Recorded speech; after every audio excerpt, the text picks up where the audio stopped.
I'm John Tickles, and welcome to Remote RPGs. Hey, do you want to play an RPG with guns, hot chicks, saving the world, a mature storyline, and Star Wars? Well, I'm sorry to say, they haven't made an RPG about my life yet, but an RPG that has all of those things, except Star Wars, is Persona 3. Now, I know this is stretching the whole remote RPG thing, since Persona is relatively well known. But, in my experience, there aren't enough people that know about this game, or the series in general. Persona 3 is part of the well-established Shin Megami Tensei series, which is the third most popular RPG series in Japan behind Dragon Quest and Final Fantasy. Fortunately, you don't need to play the first two Personas in the series in order to understand anything that's going on here. Persona 3 was released on the PS2 in 2006 by Atlus. The director's cut, Persona 3 Phase, and a PSP port were released soon thereafter with a lot of new goodies, like an epilogue in Phase, and the PSP version allowing you to play as a girl. I'll be playing the PSP version, but I heard all the versions are about on par with each other.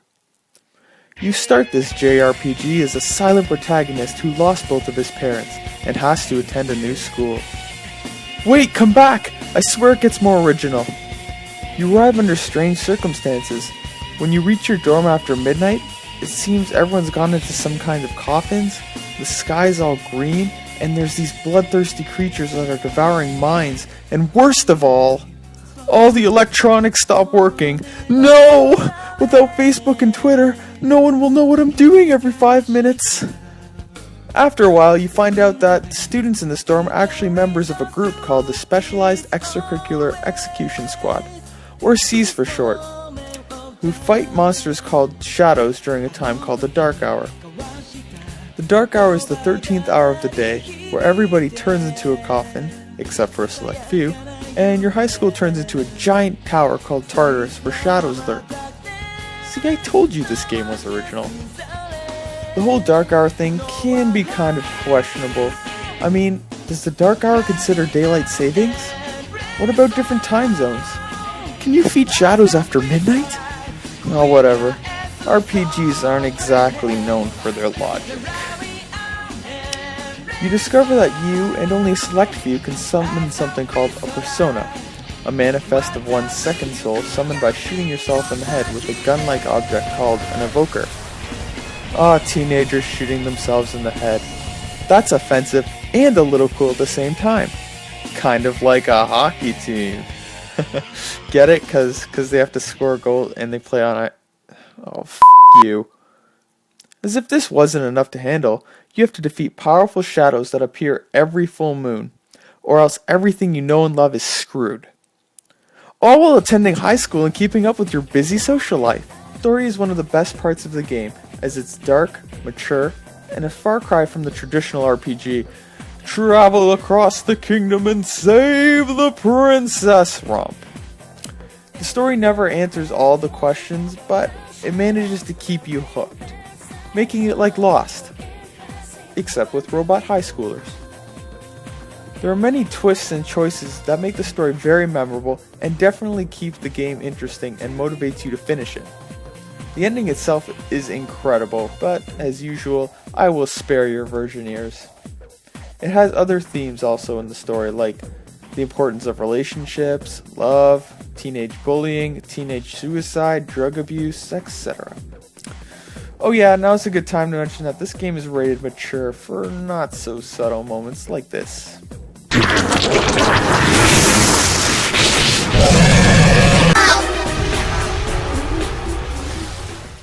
The game carries a distinct feel as you play in modern-day Japan, but it's much like that of an anime Japan, where everyone's good-looking and quirky.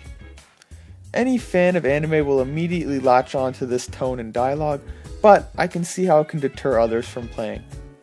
Personally, as an anime fan though, I definitely enjoyed this. Almost all of the members of your party are also really memorable, unique, and three-dimensional. You lived with these people for a year and you see them in everyday situations, just going through life and reacting to different circumstances. You learn about their inner struggles, strengths, and weaknesses throughout the game, and you really have to dig a little more to learn about them. Their flaws are what makes them realistic. As a wise man once said, The best characters are written with flaws. You have your protagonist who, I'm not too fond of, to be honest. Just look at him and tell me the first thing you think. Emo. And it doesn't help that you see him shoot himself in the head like 1,000 times, and he's voiced by the same guy who voices Sasuke. And he always has that same ridiculous drab look on his... Man, I wonder if he gives that look in everyday situations.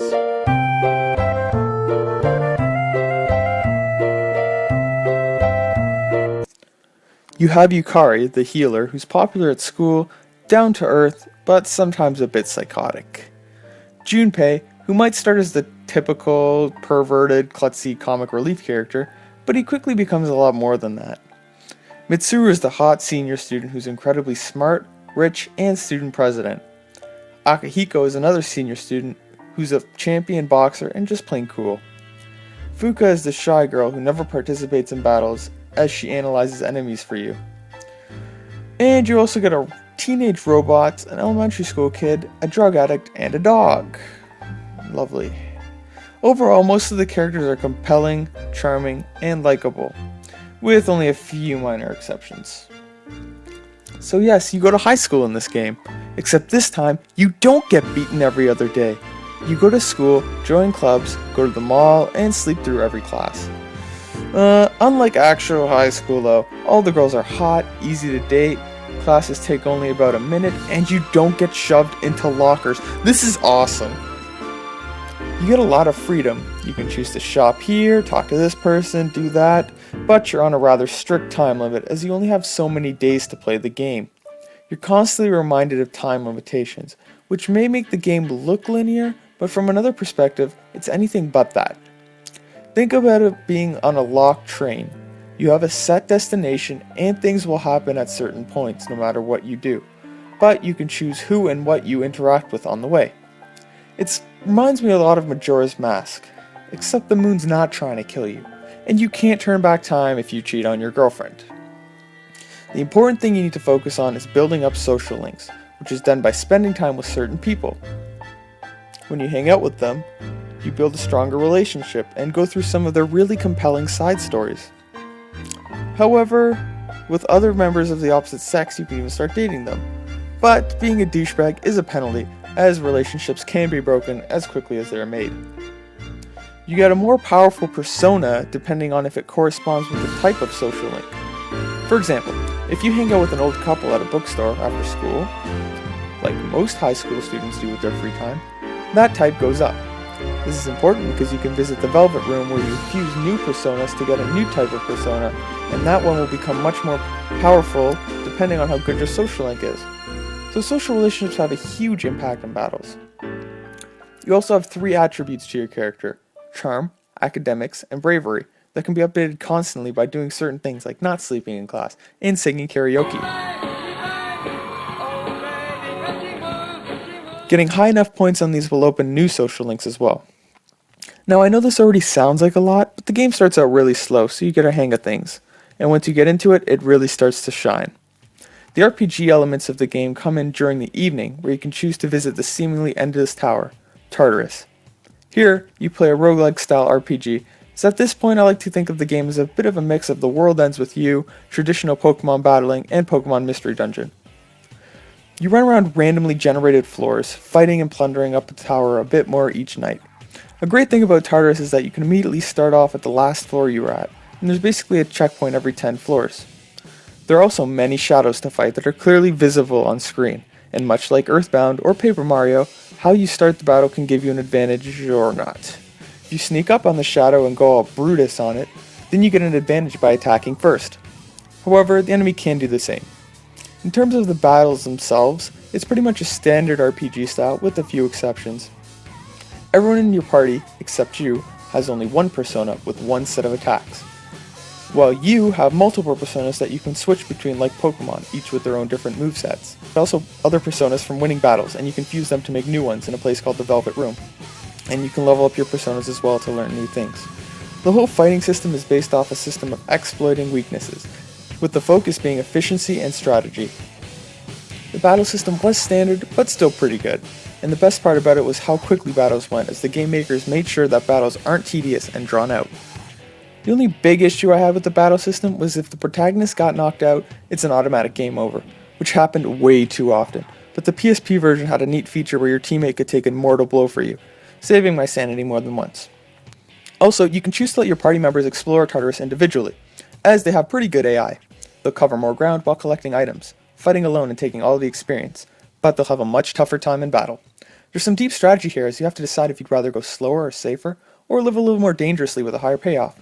For example, if you wander off alone, win a really hard battle, and get an experience boost by playing your cards right, you can level up ridiculously fast. It's a dangerous risk-reward system. But I don't take risks anymore. Because I was once a fierce fighter myself, before I took a yo-yo to the elbow. And now, I'm stuck making YouTube reviews. Stop mocking me! The biggest challenge in this game is time management. You feel like an actual student as you have to balance social links and level up on top of other things. Keep in mind that there's a boss battle once every month on the full moon, meaning that if you don't spend enough time in Tartarus, you'll fall faster than Rebecca Black's popularity. However, if you don't level up your social links and spend too much time working on things like your academics, nerd, then you'll miss out on useful items and power-ups for your persona. On top of this, your team can get tired or sick from visiting Tartarus, or they may have other obligations on certain nights, which wastes time and really drags down battling, so you shouldn't go to Tartarus then. You can only hang out with certain people or do certain things on certain days. The key is to find a balance. If you're smart, then you'll only visit Tartarus a few times a month when your team is in good condition, and stay there leveling as much as you can. You can maximize your time and plan strategically, or you can just say screw the world, I'm dating hot chicks, and I can't do that in real life. So really all up to you. The whole system is extremely well done as you're given just enough time to do almost everything, making it really personalized and pretty fun. The music in the game is good. I have to admit I'm not a fan of modern pop music compared to something from the Super Nintendo, but it fits the tone of the game, and it's pretty catchy. Some of the piano themes are excellent, my favorite being Living with Determination and also Maya. Or Maya? The only complaint I had was the boring exploration music in Tartarus that barely changes and slowly kills your brain cells for hours on end. I know you have the option to change it, but you can only choose from a few other songs. The graphics in the game are excellent. Everything is very stylish and fun to look at, which is a staple of Shin Megami Tensei games. Although there isn't a whole lot to explore, and the graphics aren't the greatest, I would still call this a large and a very good looking game. Everything is 110% Japanese, right down to the tentacle porn. Nah, just kidding. The graphics are dark and complement the setting, with a lot of symbolism as the game feels unique and abstract in almost every way. Not since The World Ends With You have I seen this kind of style, and it's a breath of fresh air from the typical RPG setting.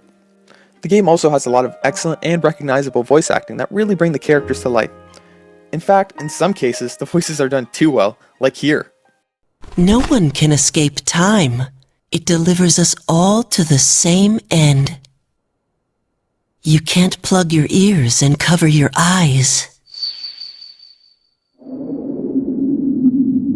And so it begins. Jesus, man! It's the worst to play those scenes at night. The only other complaint I had was buying weapons, which becomes a pain in the ass as it's a tedious process of switching everyone's equipment constantly, as you just buy more stuff and switch them to here and switch them over there. It's just a waste of time. You'd hope that a game this unique would overcome some kind of small RPG flaw, but no such luck. But maybe it's just me. If I could be honest, this was one of the best RPGs I've played in a long time. It's definitely an all-time favorite. If you consider yourself an RPG fan and haven't at least tried the Persona series, then pick them up for the PS2 or PSP, as it's definitely worth $30. It's an excellent blend of an old-school RPG with modern themes and concepts that makes it so enjoyable. Of course it's not perfect, but like every game on this show, there's nothing quite like it.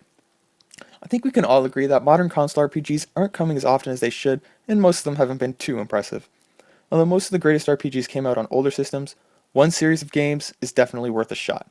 And if you haven't guessed, it's... Persona. Well, that's all for now. I'm John Tickles, and I look forward to our next random encounter. I've been waiting a long time for you. Look out!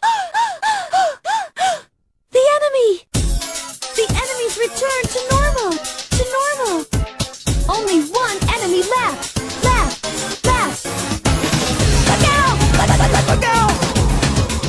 Okay. The enemy's weakness